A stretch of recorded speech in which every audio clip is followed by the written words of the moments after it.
Okay, and our second match of stepladder features John Grego from Waterford, Michigan, and the 3 seed Jeff Roche, who won our first match. And Jeff decides he would like to bowl first, so he will start on the left lane. 1 game match.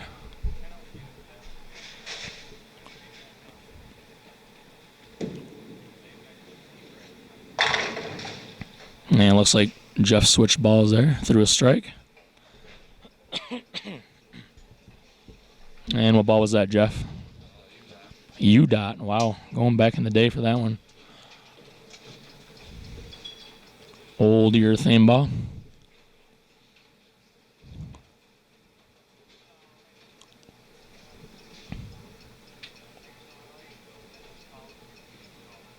Looked like the shim spot was kind of starting to grab a little earlier out there.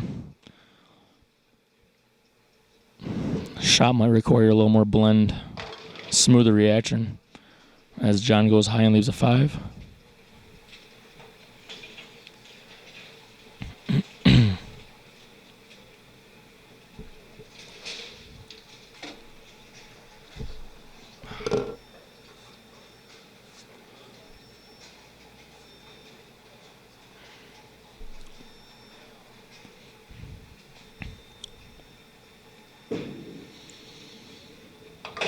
And the spare, still all tied up.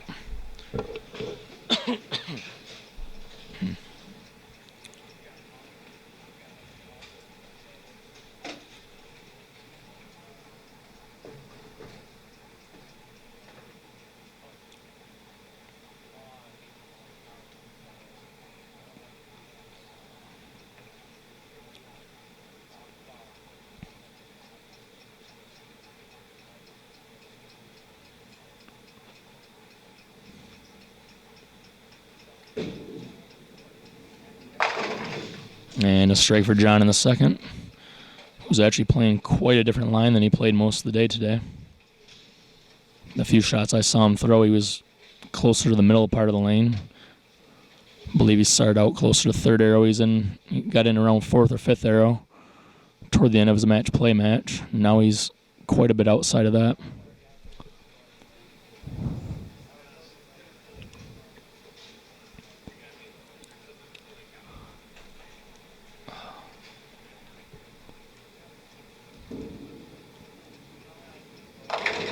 And a double for Jeff to give him a 1 mark lead. Through 2.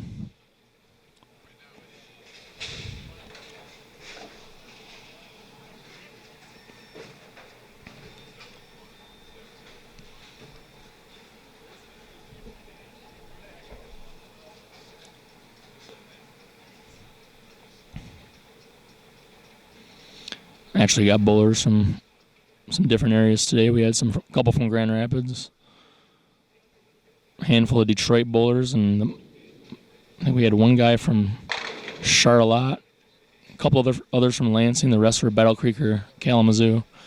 And the turkey for Jeff Roche keeps the pressure on John.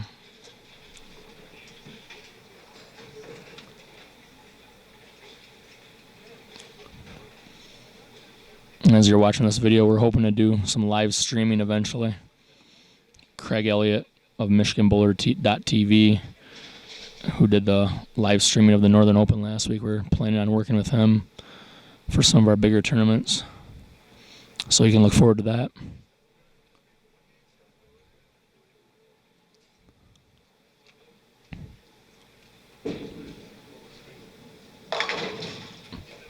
And John pulled it a little bit.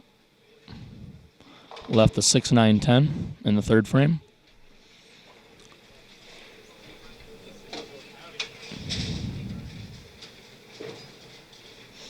Gives Jeff Roche the 2 mark lead heading into the fourth, if John spares here.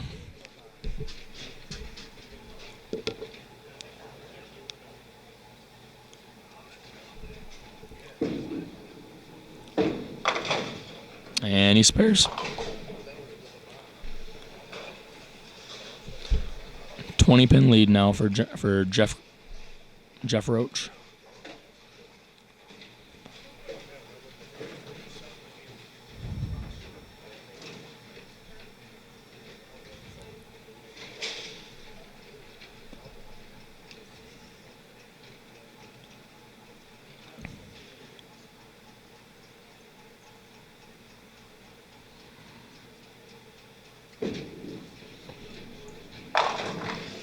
And he pulls another one. Goes Brooklyn to leave a 5-pin in the 4th frame.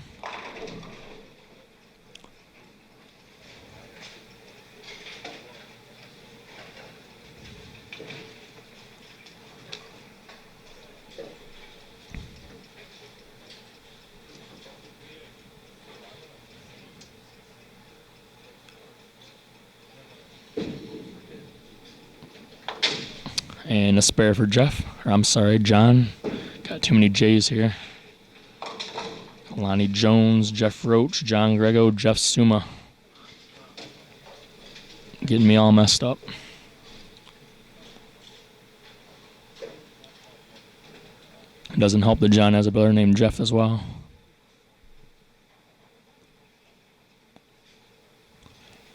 And Jeff Roche on the right lane with a 20-pin lead. And he strikes with a U-dot.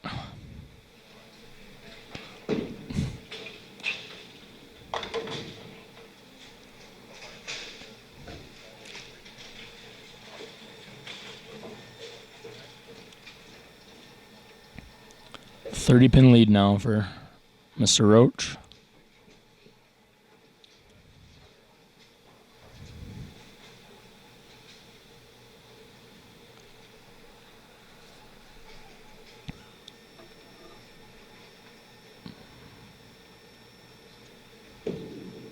And that looks pretty good.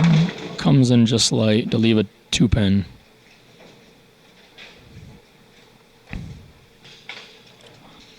And with the remaining bowlers, we will once again have a new winner at one of our Michigan Scratch Bowling Series tournaments, as none of these bowlers have won one of our events yet.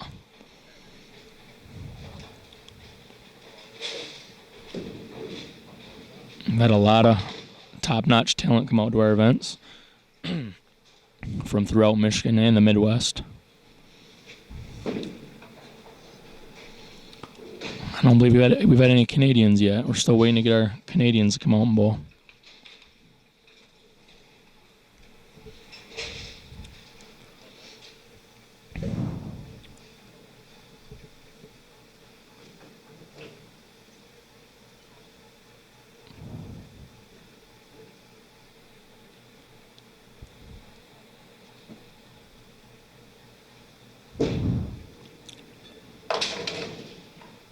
John amped that one up a little bit, and it's still hooked off his hand.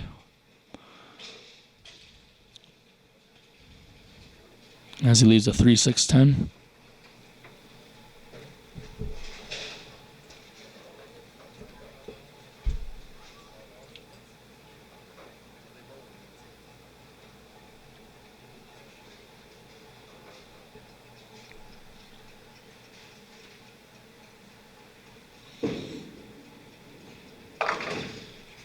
And the spare.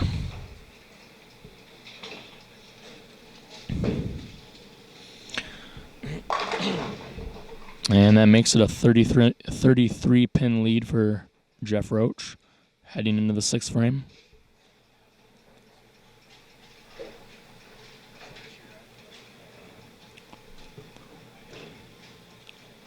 Looks like both players are trying to get a smoother reaction right now, as the earlier part of the lane is really starting to jump.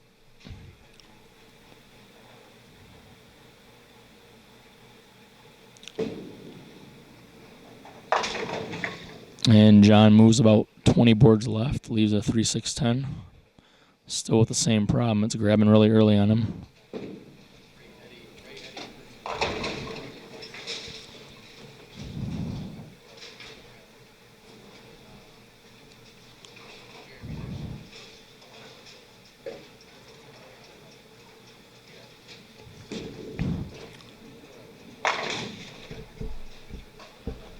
And a spare for John.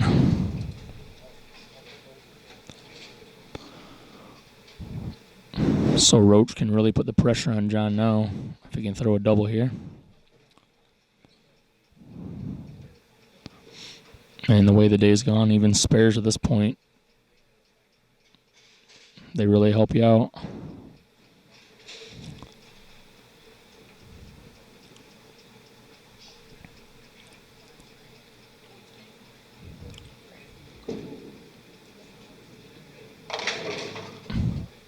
And it looks like Jeff got it out a little bit, but it still came back pretty good to leave a 10 pin.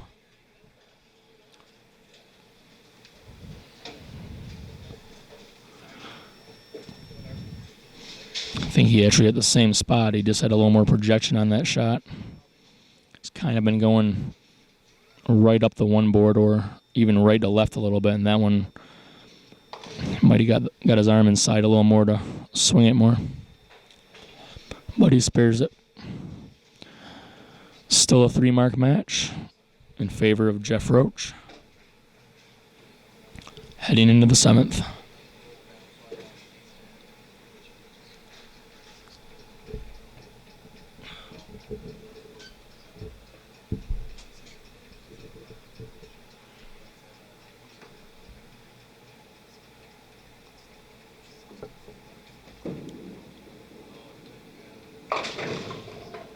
And it was similar to the last shot, but it didn't quite come back.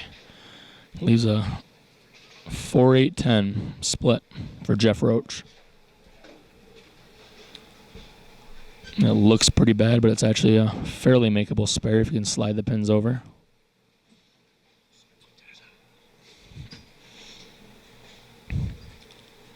As Aaron Phillips to my right tells me he gets a spare all the time. He's about 80% on him. Or I made up part of that, one of the two. 4 out of 5 lifetime, he says. And a little heavy on the 4. And open for Jeff gives John a glimmer of hope.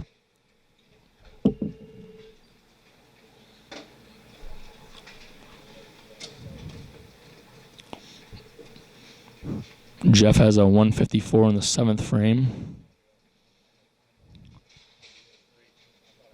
And if John can double here, he would have a 143 in the 7th. So that's where we're at right now. 7th frame, right lane, John Grego.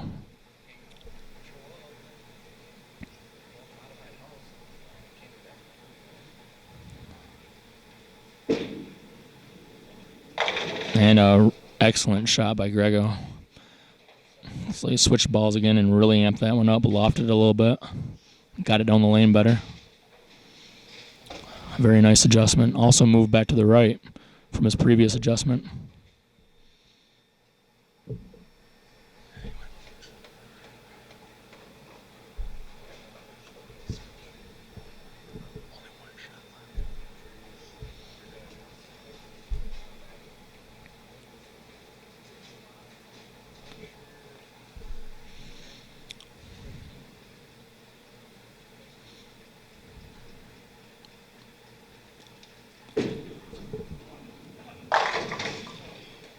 And it goes Brooklyn, leaves a 5-9.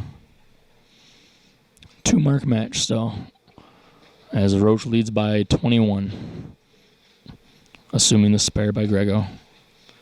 I've been assuming way too many spares today. I hope I don't jinx them.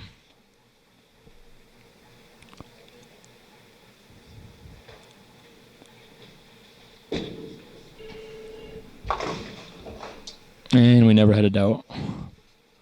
First day commentary for me, so I gotta get used to it. I actually came out here to test the pattern about a month ago, and this is the first time I've seen the heads really start to hook on this pattern. It is a wood surface, so that is expected, but it took quite a long time for that to happen today.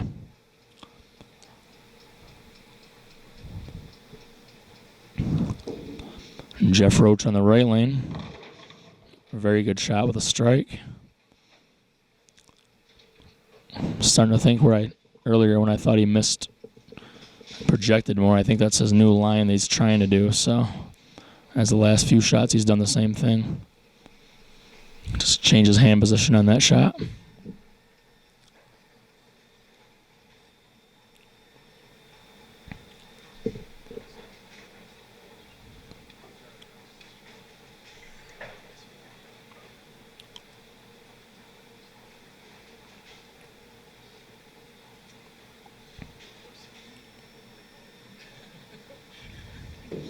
And 9th frame for Jeff Roche. Dead flush strike. That's a really big strike. as John Grego heads into the 9th frame now.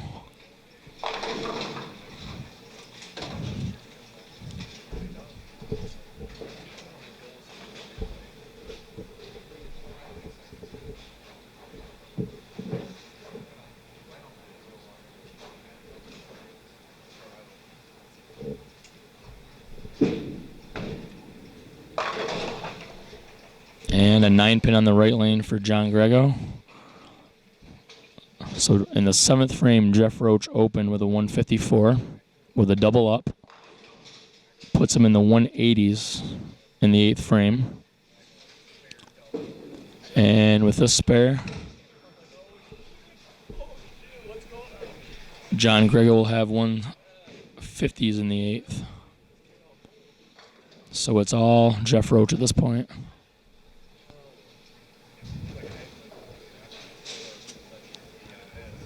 But John needs to throw the first 2 to at least keep Jeff honest.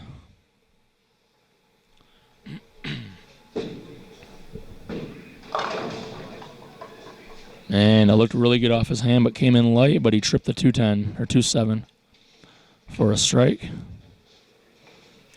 He really needs this one.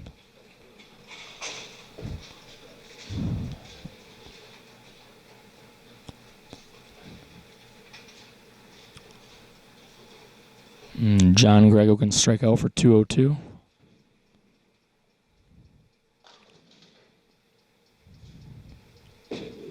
Looks close. Dead flush. Gets the first 2 in the 10th. And this one would give him 202. Jeff Roche can strike out for 244.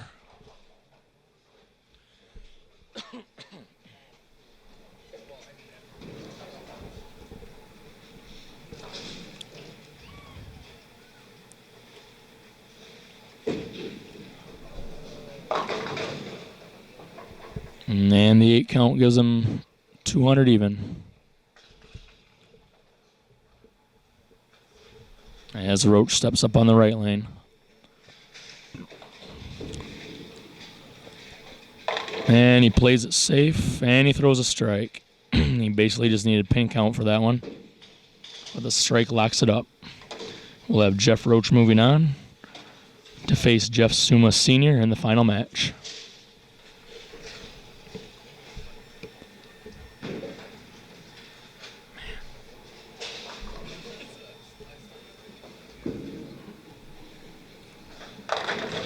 Oh, and another lucky break for a strike. Looks like he's testing out the pattern a little bit, trying to find where his line's at for the next match.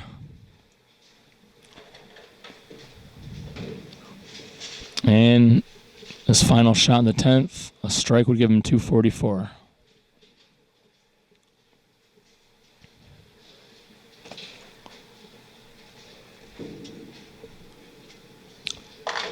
And a strike for 244. Jeff Roche wins 244 to 200 over John Grego. And he will go to the final match